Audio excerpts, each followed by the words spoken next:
Mga Lodi, magandang tanghali sa inyong lahat. Ayan, so ito yung base camp muna natin, temporary base camp. So dito tayo nagkakampo.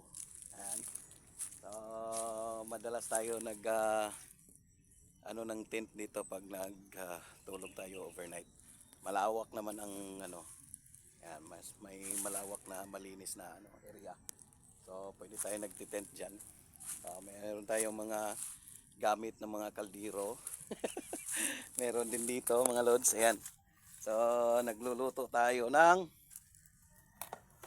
ayan, fried fish, pritong isda at saka ayan, itong isda rin na may maasim na sabaw. Ano ba tawag diyan?